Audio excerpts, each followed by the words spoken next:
जी, ब्रह्मपुरी इस यज्ञ वेदी मंदिर का क्या पौराणिक महत्व है? क्या प्राचीन मान्यताएं हैं? क्या इसका इतिहास है? ये यज्ञ वेदी मंदिर है और इसको सतयुग की भूमि बताते हैं। कहते हैं कि सतयुग की भूमि है। ब्रह्मा जी ने सृष्टि आरंभ करने से पूर्व यहाँ पर 108 कुंड बना करके यज्ञ किया था। न आर्यवर्त समुदेतो न ब्रह्म सदृशी पुरी यज्ञ वेदे स्थितम त्रिंशत् धनुष्मायता ततम अष्टोत्तरम कुंडम ब्रह्मणाम कल्पितम पुरी अधाता चकार विध्वचित यज्ञमखंडम। ये ब्रह्मपुरी है। यहाँ ब्रह्मा जी ने यज्ञ किया था 108 कुंड बना करके सृष्टि आरंभ करने से पूर्व। इसी के बाद सृष्टि का आरंभ भगवान ने प्रारंभ किया, ब्रह्मा जी ने। ऐसा यहाँ का वर्णन है। इसके बाद त्रेता युग में भगवान श्री राम जी यहाँ पर आए हुए हैं और पहला निवास मुकाम भगवान का इसी ब्रह्मपुरी पर्वत में हुआ है। तो वेदी परमो निषाद समाजो सिय सहित राजत रघुराजो बट छाया वेदिका बनाई जी निज पान सरोज सुहाई तुलसी तरुवर विवेश सुहाए कौन कौन सी कहूँ लखन लगाए रसत मंज मुनि मंडली मत दिय रघुचंद ज्ञान सभा जन तंदरे भगत सच्चिदानंद। यहीं पर भगवान राम जी की पहली पर्णकुटी ब्रह्मपुरी पर्वत में बनी हुई थी। यही है महत्व। चारों युगों में जागृत भूमि है ये।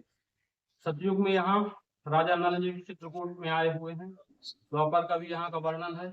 अर्जुन पांडव भी यहाँ चित्रकूट के वन में आए हुए हैं और कलयुग चल ही रहा है। त्रेता युग में राम जी आए। ऐसे चारों युगों का वर्णन है।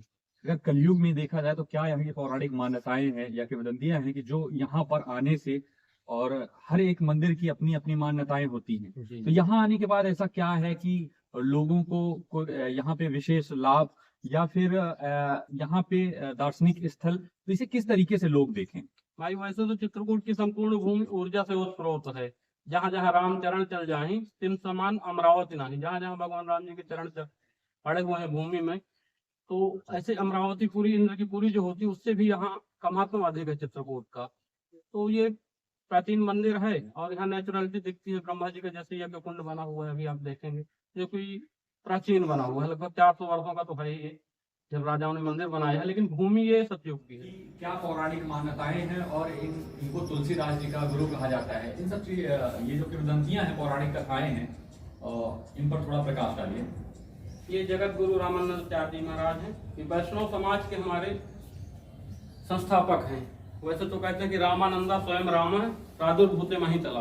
भगवान श्री राम जी के ही अवतार के रूप में इनका जन्म हुआ था, जो कि प्रयागराज में जन्म इनका हुआ था। और ये जगत गुरु आज वैष्णव संप्रदाय का इन्होंने जो है स्थापना किया। जो हम लोगों के अखाड़े हैं, 3 अखाड़े बने हैं वैष्णवों के, निर्मोही यानी अखाड़ा, निर्वाणी यानी अखाड़ा और दिगंबर यानी अखाड़ा।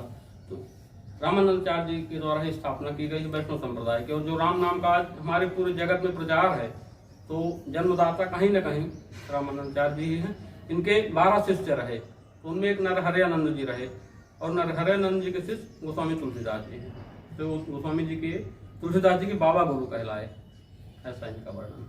तो जो आपने अभी बात कही कि इन्होंने 3 अखाड़ाओं का निर्माण किया, तो अगर मैं इस पर कहूं कि आप थोड़ा सा इतिहास पर इसके थोड़ा सा प्रकाश डालें और लोगों को बताएं, हमारे दर्शकों को बताएं कि किस तरीके से इन अखाड़ाओं का निर्माण हुआ और वैष्णव संप्रदाय के बारे में थोड़ा सा। क्योंकि 12वीं शताब्दी में हमारे धर्म का बहुत तेजी से ह्रास हो रहा था।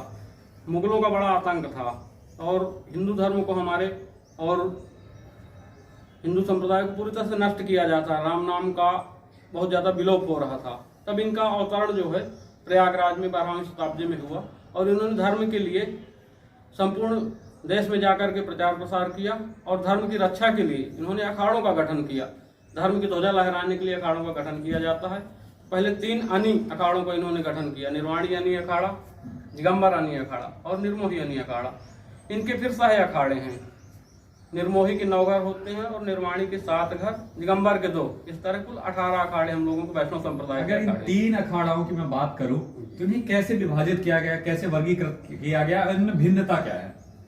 भिन्नता वैष्णव संप्रदाय के हैं। ये पहले वैष्णव और सन्यासियों का बड़ा झगड़ा होता था संप्रदाय को लेकर कि भाई हमारे भगवान इष्ट हैं। सन्यासी जो होते हैं उनके इष्ट शंकर जी हैं और वैष्णव के इष्ट हमारे राम जी हैं और कृष्ण जी हैं। आपस में इनका बड़ा विद्रोह था, झगड़ा था।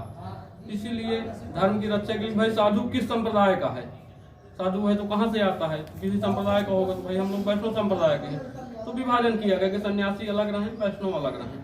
तो उनका तिलक स्वरूप अलग है। हम लोग रामानंद तिलक लगाते हैं जैसे लगाए हुए हैं। सन्यासियों का तिलक ऐसे होता है, त्रिपुंड होता है। तो ये जो निर्मोही अखाड़ा आपने बताया, ये अलग अलग अखाड़े होते हैं। तो ये वैष्णव संप्रदाय में 3 अखाड़े हैं। तो इन 3 अखाड़ों को भिन्न वर्गीकृत कैसे किया गया है और इनकी विशेषता क्या होती है? विशेषता अलग अलग बना दिया साधु। निर्मोही जो होता है वही निर्मोही होता है, ज्यादा समाज से मतलब नहीं रखेगा, पूरी तरह से निर्मोही होता है वो। और जो निर्माणी होता है वो साधुओं का निर्माण करता है, साधु को रख रखाव बताता है, कैसे रहना है, पहलवानी सिखाता है साधु संतों को। और दिगंबर हमारा राजा होता है। कुंभ में जब हम लोग स्नान करने जाते हैं, तो जब स्नान करने जाएंगे तो बीच में दिगंबर रहेंगे, दिगंबर अखाड़ा, आगे निर्मोही अखाड़ा रहेंगे, पीछे निर्वाणी रहेंगे। जब इस शाही स्नान करके लौटते हैं हम लोग वापस, तो पहले निर्वाणी अखाड़ा आगे हो जाएगा, बीच में दिगंबर, निर्मोही अखाड़ा पीछे रहेगा। ऐसे हम लोगों की व्यवस्था बनी हुई है। अच्छा, तो पंडित जी, अगर मैं जो अभी आपने तीनों अखाड़ाओं के बारे में आपने बताया, तो अगर मैं बात करूं तो इसमें गृहस्थ को लेकर क्या चीजें कही गई हैं, या गृहस्थ को किस तरीके से देखा जाता है, या क्या किसी विशेष अखाड़े को क्या गृहस्थ अपनाने के लिए भी कहा जाता है, या कहीं पे वर्णन है? नहीं, गृहस्थ एक तरह का धर्म है। जैसे वानप्रस्थ व्यवस्था थी पहले जी, ब्रह्मचर्य, गृहस्थ, वानप्रस्थ और संन्यास जी। तो कुछ साधु विरक्त होते हैं। जैसे हम लोगों का वैराग्य संप्रदाय है, वैरागी हम लोगों की जो जाति होती है, पहले तो हम लोग ब्राह्मण थे, इसके बाद जैसे हम यहाँ अखाड़े द्वारे में आ गए, ये सब वैरागी संप्रदाय है, वैरागियों की संपत्ति है। यहाँ विरक्त ही साधु रह सकता है, विरक्त साधु को यहाँ का महंत बनाया जाता है।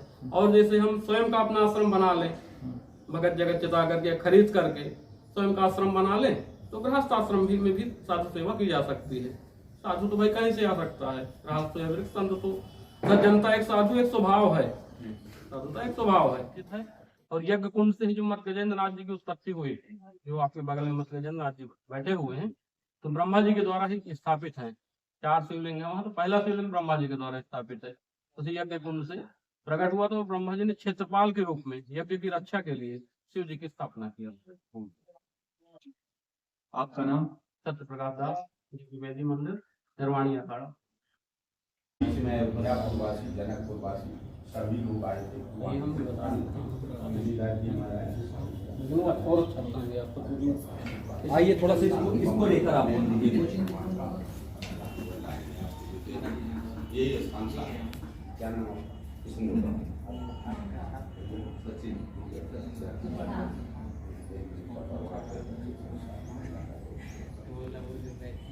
ये पंडित जी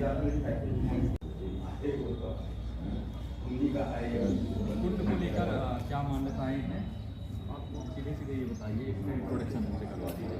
अब ये ब्रह्मा जी के द्वारा निर्मित भूमि है, और यज्ञ कुंड कहते हैं, इसमें ब्रह्मा जी यज्ञ करते थे। हम एक कुंड जैसे ये बचाया, जब राजाओं ने मंदिर बनाया तो एक कुंड बचा है ये, और बाकी कुंड ढक दिए गए। जैसे एक वो बना हुआ है ऐसे करके, यहाँ 108 कुंड भूमि पर बने हुए थे यज्ञ वेदी के लिए, और ब्रह्मा जी की यज्ञ वेदी, ब्रह्मा जी ने यज्ञ